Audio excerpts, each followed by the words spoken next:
আপনারা নেটওয়ার্ক থেকে যখন টাকা উঠাতে চেষ্টা করবেন, বেশিরভাগ নেটওয়ার্ক থেকে আপনাকে একটি ফর্ম ফিল আপ করতে বলবে, যেটি কিনা W8 বা W9 ফর্ম ওরা বলবে, ঠিক আছে।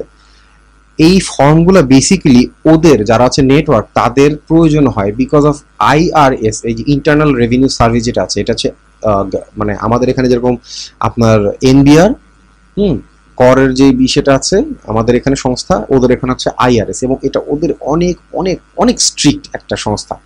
এখানে যেরকম ঘুষ দিয়ে পার পাওয়া যাবে, ওখানে এই ধরনের কোনো স্কোপ নাই, একেবারেই নাই, এবং ওরা খুব কড়াকড়িভাবে মনিটর করে, ঠিক আছে, এই বিষয়গুলো। যার কারণে প্রত্যেকটা নেটওয়ার্ক, প্রত্যেকটা অ্যাফিলিয়েটের কাছ থেকে এবং যারা অ্যাডভার্টাইজার আছে তাদের কাছ থেকে পর্যন্ত তারা এই IRS এর এই W8 বা W9 ফর্মটা তারা অবশ্যই নিয়ে নেয়। এখন আমাদের জন্য, বাংলাদেশের জন্য আপনার লাগবে যে W8 BEN যে ফর্মটা আছে, এই ফর্মটা, এই যে ফর্মটা, হ্যাঁ, এই ফর্মটা প্রথমে আপনি পেয়ে যাবেন, এটা ফ্রি, আপনি এখান থেকে আপনি কাজ করতে পারেন। আমি একটু দেখিয়ে দিই, হ্যাঁ, এখানে একটু বড়, আপনার আরেকটা হচ্ছে ছোট ভার্সন, এত বড় ভার্সন নেওয়ার দরকার নেই, আমি ছোট ভার্সন অলরেডি আমার গ্রুপে অলরেডি আমি দিয়ে রেখেছি। আপনারা যদি না পেয়ে থাকেন, কারো কাছে যদি না থেকে থাকে, তাহলে আমার গ্রুপ থেকে এটি কালেক্ট করে নেবেন, ওখানে দেওয়া আছে এই ফর্মটি, ঠিক আছে, যে শর্ট ফর্মটি দেওয়া আছে। এখানে সব বড় দিক, সরি, এটা হচ্ছে রেগুলেশনস, রেগুলেশনস, এটা রেগুলেশন আপনারা পড়ে নেন, পড়ে নিতে পারেন, পড়ে নিলে ভালো, কোনো প্রবলেম নাই। আমি যে শর্ট ফর্মটি আছে, আমি সেই শর্ট ফর্মটি একটু ওপেন করছি। আচ্ছা, এই হচ্ছে ফর্ম, হ্যাঁ, W8 BEN ফর্ম, আপনারা আশা করি দেখতে পাচ্ছেন। এই ফর্মটি আপনারা কালেক্ট করে নেবেন।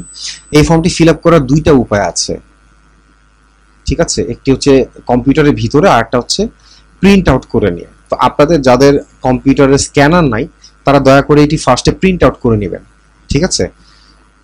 প্রিন্ট আউট করে আপনারা এটি ফিল আপ করবেন, করে এই যে জায়গাটি আছে সাইন হিয়ার, এই জায়গাতে বাধ্যতামূলকভাবে আপনার হাতের সাইন দিতে হবে।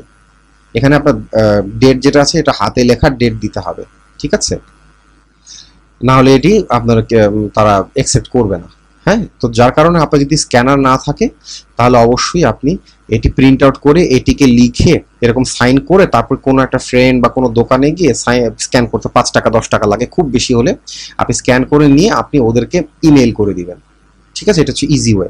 আর আপনি যদি স্ক্যানার থাকে, আপনি যদি মনে করেন যে না এটি আপনি ডাউনলোড করে করবেন, তাহলে করতে পারেন। আমি একটু বলে দিচ্ছি। নেম, অফকোর্স নেমের জায়গায় আপনার পুরো নাম দিবেন, কান্ট্রি অফ সিটিজেনশিপ বাংলাদেশ, ঠিক আছে, নেম পুরো নেম দিচ্ছেন। পার্মানেন্ট অ্যাড্রেস, এটা হচ্ছে কি আপনার রেসিডেন্সের যে পার্মানেন্ট অ্যাড্রেস, এখানে আপনার এখানে বলা যায় do not use PO box or in case of care of address, এগুলো দেওয়ার কোনো দরকার নেই। আপনি যেটা দিবেন সেটা হচ্ছে অ্যাড্রেস। দেখা গেল আমার অ্যাড্রেস হচ্ছে সে কথার কথা ধরে নিচ্ছি আমি 104 মগবাজার, ওকে, বড় মগবাজার, বড় মগবাজার। আপনি ফ্লোর ফার্স্ট ফ্লোর যদি থাকে দিবেন, এগুলি উল্লেখ করে দিবেন। তারপর হচ্ছে গিয়ে ঢাকা, 1200, যে সম্ভবত 1216-17 কিছু একটা হবে, 1217, ঠিক আছে, এটুকুই, এর বেশি অতিরিক্ত কিছু দেওয়া লাগবে না। সিটি এখানে দিবেন আপনার, হ্যাঁ, okay. Country of course BD। Mailing address, এটা হচ্ছে যদি আপনার আগের অ্যাড্রেস যদি ডিফারেন্ট কিছু হয়ে থাকে, আপনি যদি মনে করেন অফিসের অ্যাড্রেস দিয়ে এখানে করেছেন বা বাসার অ্যাড্রেস পার্মানেন্ট দিয়েছে, হ্যাঁ, আপনি বাসায় আপনার মেইলিং অ্যাড্রেস নেন না, আপনার অফিসে নেন, হতে পারে, অনেকে এরকম করে যে আপনার যত দেখা যায় যে যাদের বাসা অনেক ভিতরে, পুরান ঢাকায় হয়তো কোনো কোথাও বাসা, হয়তো মাঝে মধ্যে আপনার ইসে যায় না, আপনার হয়তো চিঠি বা খুব স্বাভাবিকভাবে যদি আপনার কোনো চিঠি আসে তাহলে তো আপনার ডাক পোস্টে আসবে, সবাই তো কুরিয়ার করে পাঠানো।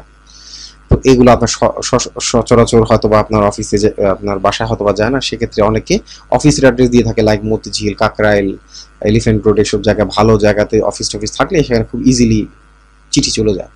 তো এই কারণে অনেকে দিয়ে রাখে। তো যদি ডিফারেন্ট থাকে তাহলে আপনি সেটা দিতে পারেন, আদারওয়াইজ আপনার দরকার নেই। এটি বলাই আছে ইফ ডিফারেন্ট ফ্রম অ্যাবভ, অর্থাৎ উপরে যদি ডিফারেন্ট হয় তাহলে দিবেন। City or town, Dhaka, okay, including, sorry, এখানে একটু মিস্টেক হয়েছে, আপনার পোস্টাল কোড এখানে দেওয়া লাগবে না, পোস্টাল কোড দিবেন এইখানে, এখানে কিচ্ছু দিতে হবে না, জাস্ট এখানে দিবেন ইনক্লুডিং পোস্টাল কোড, ওকে। আচ্ছা, এখানে বোধহয় কপি পেস্ট হবে না, অসুবিধা নেই। ঢাকা 1217,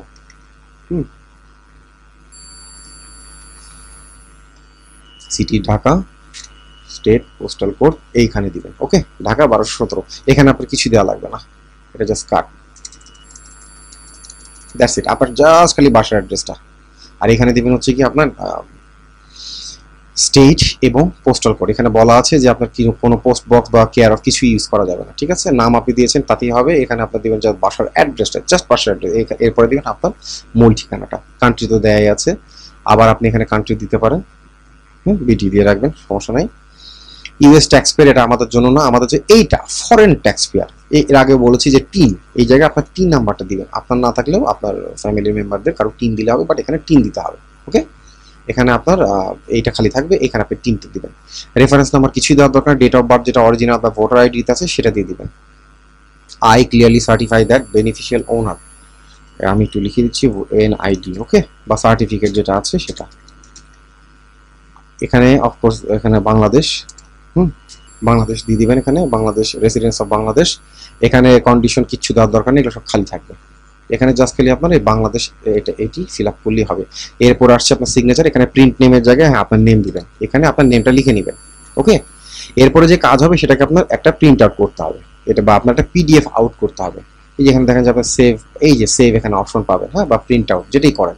ওকে, যদি আপনি প্রিন্ট করেন তাহলে প্রিন্ট করে আপনি সাইন করে আবার স্ক্যান করে দিতে পারেন, নাম্বার 1 ওয়ে, ঠিক আছে। প্রিন্ট করবেন, প্রিন্ট করে এই জায়গায় আপনি সিগনেচার করবেন, ডেট দিবেন, দিয়ে আপনি স্ক্যান করে পাঠিয়ে দিতে পারেন, নাম্বার 1 ওয়ে।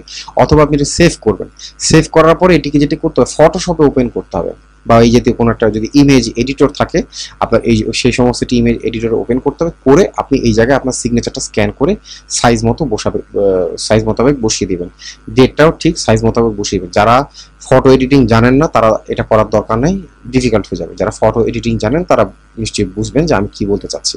এটাকে জাস্ট সেভ করে পিডিএফ ওপেন করবেন বা ইলাস্ট্রেটর ওপেন করবেন, সেটা করলেও হবে।